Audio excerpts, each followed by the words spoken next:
Well, good afternoon, everyone. I'm Steve Corral, and I'm the president of the University of South Florida, and it's my pleasure to introduce Governor DeSantis to you today.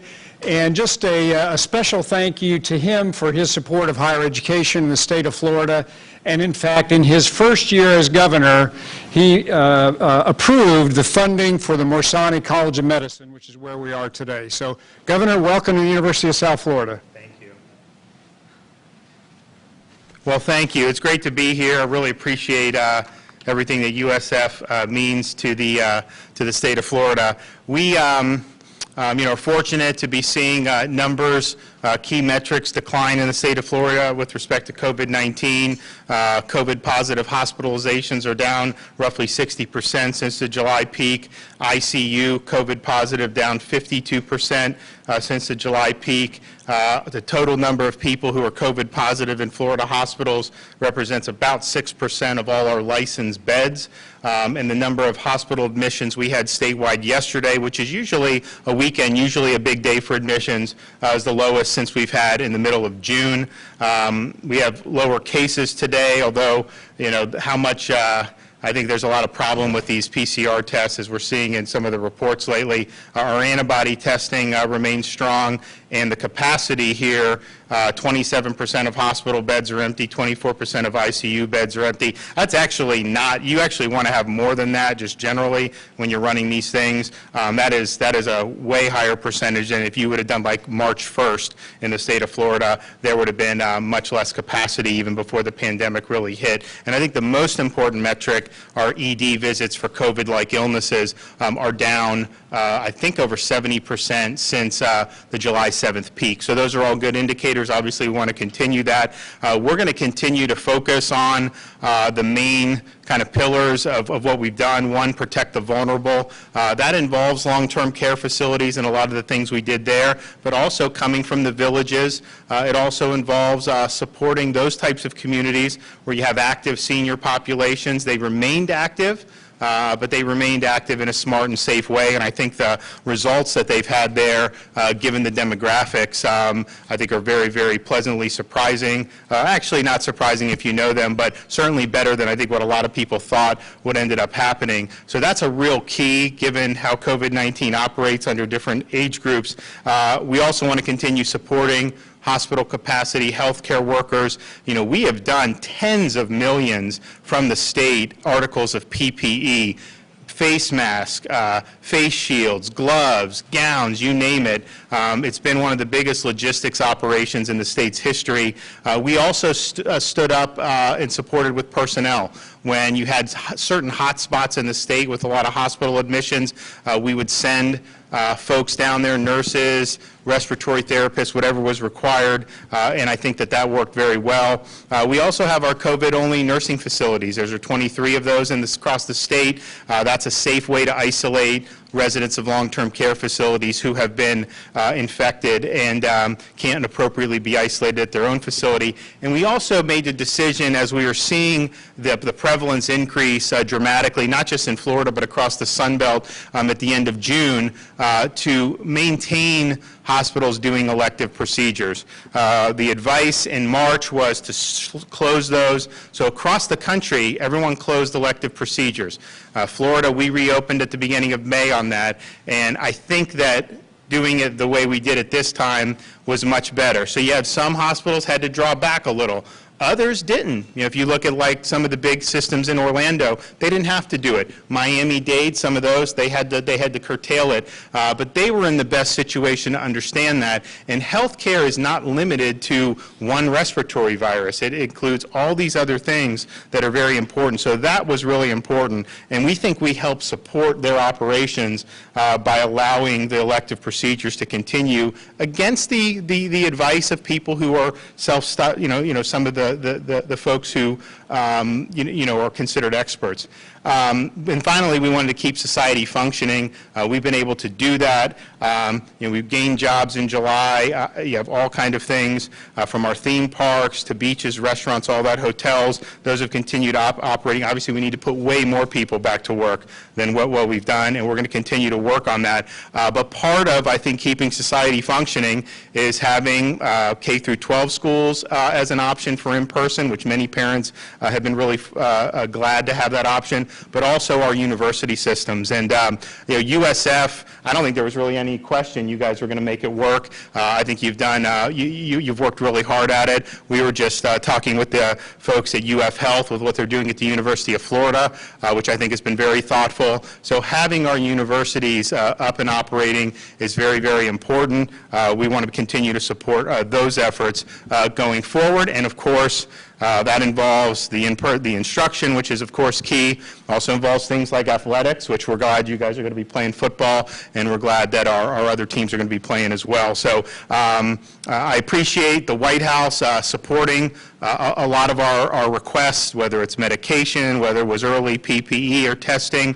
And Dr. Atlas has been with us all day, and I think has been somebody who's been very, very strong on understanding that when you deal with a pandemic, you can't just turn a blind eye to everything else in society except one particular virus, that you obviously fight the virus, but the best way to do that is to have a strong society. And so he's identified the need to make sure other medical procedures are being done, to make sure schools function, and make sure people have more opportunity. So I want to thank him for being here, and I want to offer him the opportunity to come up and say a few things and answer a few questions. Okay, thank you, Governor DeSantis. It's a great honor to be here, and I have been speaking with Governor DeSantis for quite a while about the pandemic, and he's really an example of doing something with the exact thoughtful approach that we need in this, because this is a policy issue. It's multifaceted. It's not just stopping COVID-19 at all costs, and President Trump's strategy is really is similar, very similar to this, which is 3 points really. You got to do your best to protect the vulnerable and the high-risk people. You have to make sure that the hospitals are still functioning and not overcrowded, because this so-called non-essential care is actually critical care, and I can go into that, but the lockdown is very harmful for other medical care. And of course, point number 3 is safely open schools and open society, because it's really harmful to our children to have closed schools. Online learning is not the same. They miss all the educational aspects of socializing, sports, nutrition, reported child abuse is not happening, all kinds of things that people really didn't consider. And of course that applies to the university system as well. And we have to get America back to work, and I think these are all doable. We know how to protect people. We've done a great job now in working on people who've been hospitalized. The lengths of stays are 1/3 what they were in April. Mortality's down 1/2 if you get hospitalized. Case fatality rate is 80% down in the United States, and a lot of things have been done by the Trump administration, including, of course, in partnership with Florida. I think it's a great example of how the federal government works very well with the state. The states are in charge of their policies. We help, we issue guidelines, and also massive resource allocation, particularly to Florida here, with things like PPE, testing. We are now going to have in the next couple of weeks every single certified nursing home in the U.S., 14,500. We'll have point-of-care testing. And we're also making a big effort to get, we have this massive testing apparatus that the President, the Vice President, and Admiral Giroir and the task force have been directing.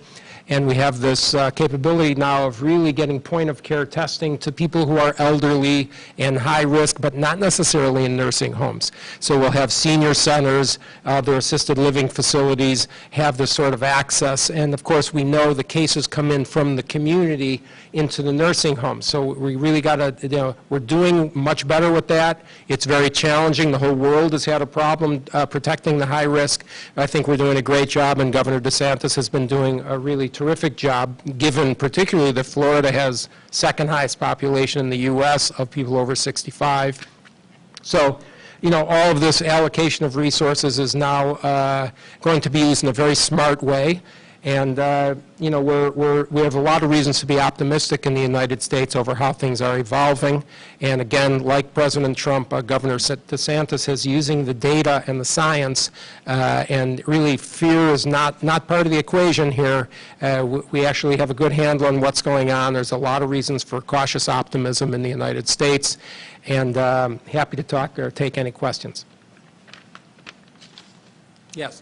Also saying WFLA, so the CDC just said that 94% of COVID deaths in the U.S., the people had some sort of underlying medical condition.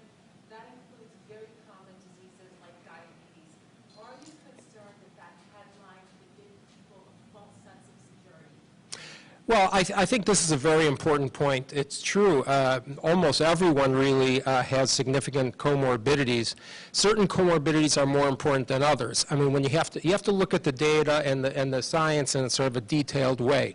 For instance, hypertension alone, depends what you read, but hypertension alone, in a paper by Williamson in the journal Nature, is not alone a significant risk factor. And there are many people with hypertension, but that's very different from certain levels of obesity or diabetes. So we actually harbor the highest percentage of people in the world with these comorbidities. That's very true, and that's why we're very cautious about making sure we protect people with high risk.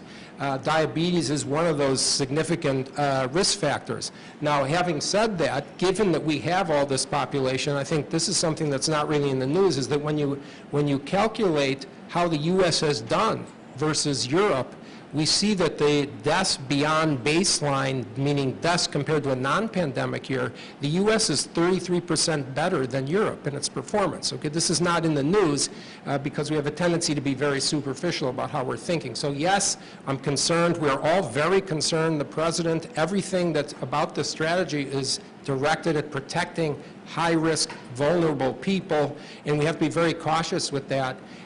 But we have to also educate people on what those morbidities are, those comorbidities, so your question is a very good one. Excuse me, sir. For the Floridians that don't know who you are and didn't know you were advising our state for the past few months on coronavirus, can you give us a sense of what you've been working on with the governor and what policies that you've helped implement? Sure. I'm one of many people, I assume, that the governor has spoken to. I wasn't formally advising the governor, but I've had conversations because people like me, there are many of us in the world I personally have a 25-year history at the highest levels of academic medicine, integrating information really in my field from other high-level subspecialties like infectious disease, pediatrics, et cetera. And then I have 15 years overlapping, because I'm not that old, of health policy work. And so when you have somebody who understands medical science and health policy, and you have a governor who is smart enough to understand that this is not just stopping COVID-19 at all costs, it's actually a policy issue. He's, I'm sure, consulted with many, many people. I'm just one of them. I did not have a formal role. I didn't mean to say that in speaking with the governor of Florida. Governor DeSantis, can you give us a sense of the types of issues that you've sought his guidance on and sort of how he's affected your policies? I talk to as many people as I can. Obviously, Scott is a part of the task force. I've spoken with everyone on the task force multiple times across a variety of issues, and it's interesting. Dr. Atlas is here. I think almost everyone from the coronavirus task force has been to Florida. Obviously, the president, vice president, Dr. Birx, Admiral Giroir, Steve Hahn, HHS Secretary. In fact, they were all here in Tampa when we did that. And so I think it's been good. And I think also just Scott coming from Stanford, I think Stanford's had a lot of great folks who've really been very evidence-based. I think if you look at some folks at Harvard Medical School, I know we've spoken with some of those folks. And then, Oxford has done a phenomenal job.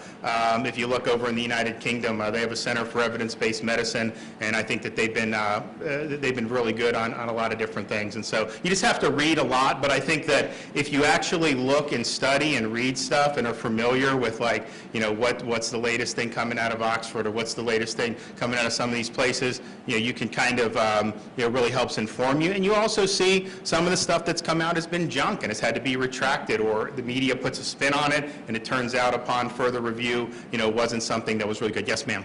Governor, will you release information about the number of students and staff with COVID at specific schools, and how fast can we get this data as schools are open as we know? So the Surgeon General addressed that this morning, so that was his thing. What I've said is, put out as much information as we have, but let's also put out, if somebody tests positive at a school, were they symptomatic or not? Were they actually sick?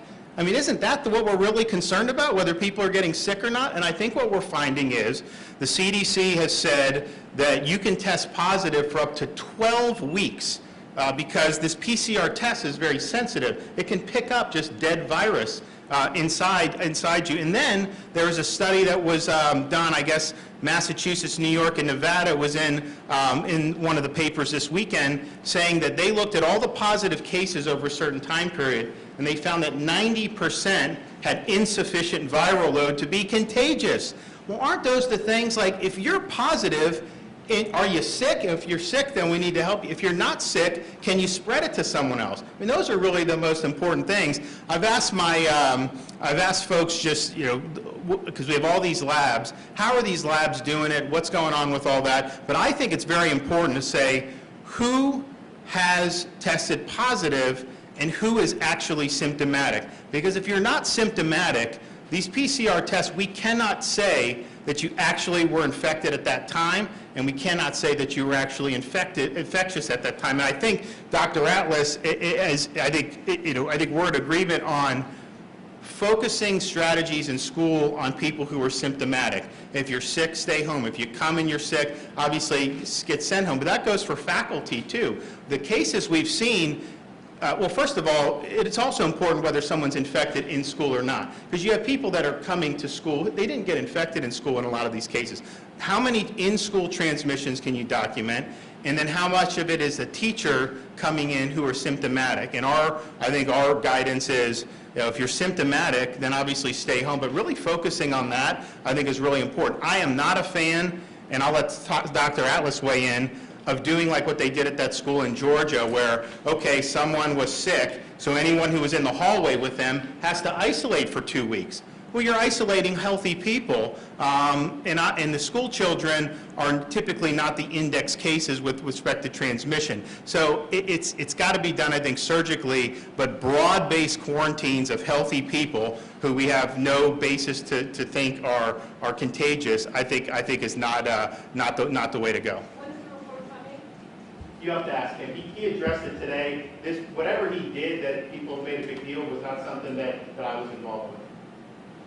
Yeah, I mean, I would just echo that, and you can look at the new CDC guideline this week on testing, because there's no desire to decrease testing. In fact, we're going to increase testing, and that's been sort of misreported. But I think that the genesis of this document is really to do very smart testing, because the goal of all this testing is to save lives. The goal is not to document asymptomatic healthy people, if you think about the entire policy here. And so we're doing very, very smart use of what is this incredible armamentarium of testing that the United States has developed. So I think that we're all on the same page here. It's a very, very smart, strategic way to really drive down the deaths and the damage from the virus and still allow schools and businesses to safely reopen. That's the point. Dr. Atlas, can you address a little bit about the vaccine development progress? I know President Trump last week had mentioned that he's hoping for the vaccine to go out by the end of the year. So is this something that Floridians can get their hands on by the end of the year this year, or what can they do? Sure, I can answer just broadly what's happening in that, there has been an amazingly quick development of vaccines. I mean, no one had anticipated this Operation Warp Speed effort by the Trump administration. It is anticipated that there will be close to 100 million doses of a vaccine by the end of the year. Of course, the way vaccines work, there's a prioritization of people who are high risk to get vaccines. In general, that's the way a pandemic vaccine works. But so I anticipate that. They are enrolling subjects into the vaccine testing, and the enrollment is going very well from what I understand. I'm not directly involved in the vaccine development, but people are very, very optimistic that we're going to have a vaccine in what is really sort of unprecedented time, honestly. So it's all moving very positively. Do you mean as in for it being available to the market, like people would actually be able to get it, maybe who are high risk? Yeah, well, I don't know the details of this. I don't want to speculate on how that distribution will work, but it will be done by the people who know what they're doing with that, but that is the intent. Obviously, the doses are going to be available to be implemented. That's the whole point, yes. Governor DeSantis, I just want to ask you a question about unemployment. Today we had Ken Lawson, who was in charge of the DOE, handing his resignation after he was taken off of his position. I just want to get your thoughts on that.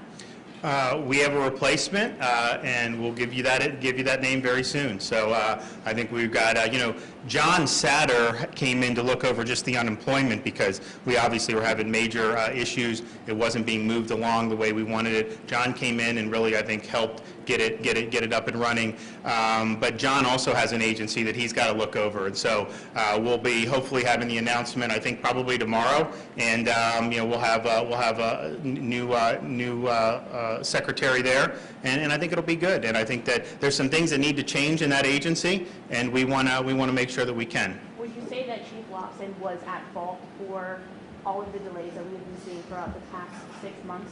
Well, you're not seeing delays now. I mean, we're cranking out. I mean, the amount of money that's been cranked out, I mean, I think it's $13+ billion, massive numbers of folks who were doing it. Obviously, you go back to late March and April, there needed to be changes made, and so we were able to do it. It took a lot of effort, and it was a difficult experience. And I know there was a lot of people that went from having a job and being happy in mid-March to being all of a sudden not have a job and then not even be able to get someone on the phone or whatever. So it was really a stressful time for a lot of people, and it was a difficult system, but at the end of the day, I think John helped us get it moving, get people paid, and we think that we're going to be able to also offer some enhanced benefits here coming up pretty soon. We're just waiting for the Secretary of Labor. So he's got to run, so we're going to...